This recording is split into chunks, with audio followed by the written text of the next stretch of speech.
was on. It happened on I think 21st or 23rd, Third. 3rd of December in 1983. This was like basically a Christmas evening before Christmas. And today, after the year when the matchmakers was. Yeah, and we were really like very emotional and what to do, and we were performing in alternation with last few days with the other group. On some shows we were performing first, on the other shows they were performing first. So this was the case. But these British guys, they tricked us. In London, you know, they prepared a special show which we didn't know. They brought some really nice girls on stage with strings, orchestra kind of something. It was brilliant show, brilliant what they did. And we were like, what the, you know, how are we going to be better now? You know, because first of all they had these beautiful girls, and secondly the music that they did was really good. But, it was a music. you know, we had nothing. I mean, we were like, oh my God, what to do? And first of all, we said, no, we have to drink, we have to make the audience drunk. This was the first thing. So it was part of procession that we gave to everybody vodka and beer. So this is going to help. This is going to help. It was awful, you know. And second thing, we found an antlers, a hat, which we didn't have before. We found it somewhere, we put it on stage. At least he's going to look. This is after the concert. No, before the concert. Yeah, we put it on stage. Photo. At least that antler is going to look good and it's going to help because Substitute for the hat. music. And then I went on stage and well, we said to everybody, you know, let's do it. It's as good as we can. I was studying some broken synthesizer which was left to me, homemade in back in Slovenia, you know, from the scrap. I studied it really. It didn't matter what button you press. There was always a different sound. It didn't really matter, so you couldn't really study it. But you know, I studied it anywhere, so this is going to work. It'll be, you know, really good. And of course, when we were on stage, we had no monitors, no nothing, because we didn't realize even at that time that you have to have monitors. So what we heard from what we were performing, it wasn't the same thing from what the audience heard. But we heard nothing. I heard nothing. I said, what the hell, you know, I'm pressing this shit and it doesn't work. So what to do? This is a shitty concert. Audience was laughing. Something is wrong, you know. We are really bad. Audience is laughing. They were entertaining. They were drunk already. And we were drunk. Yeah. Very emotional. And said, shit, this is end of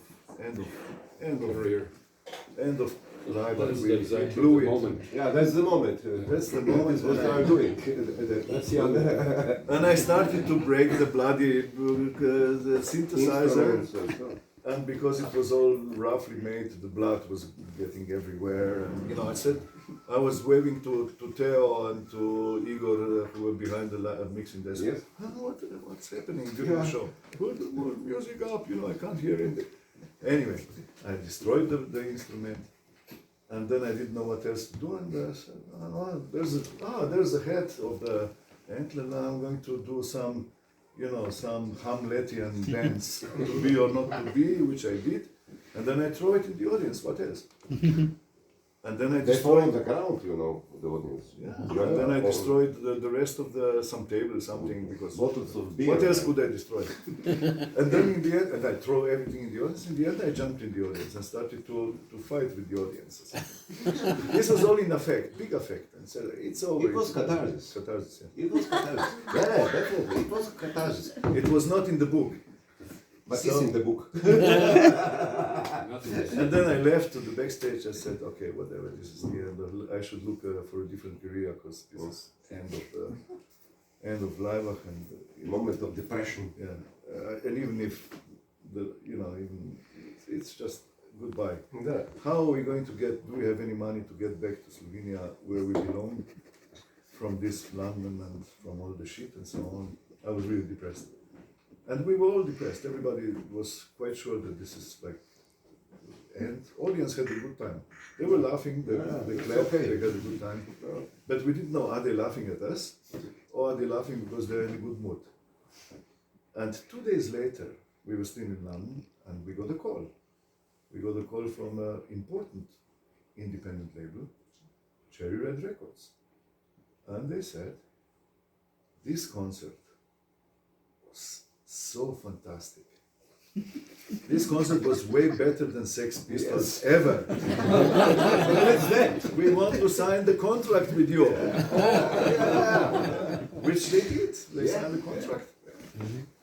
And we signed the contract with them, and we brought them to our headquarters, which was a squat place without electricity, but they thought that this is our image. And first we gave them to read our manifest, which is there, so they don't even think that we don't know what we're doing. So we gave them to read the manifest, and the guy, the boss of the record label, he couldn't, he didn't understand anything, and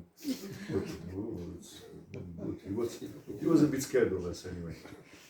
And we signed the contract, and that's how Laibach started. And we released the album Nova Acropola for Cherry Red Records, which will come out next year, in a kind of reshaped version. Woo! Yeah, very nice version. And that's how everything started. And you do mistakes in your life, which in the end they turn out not to be mistakes. Many times.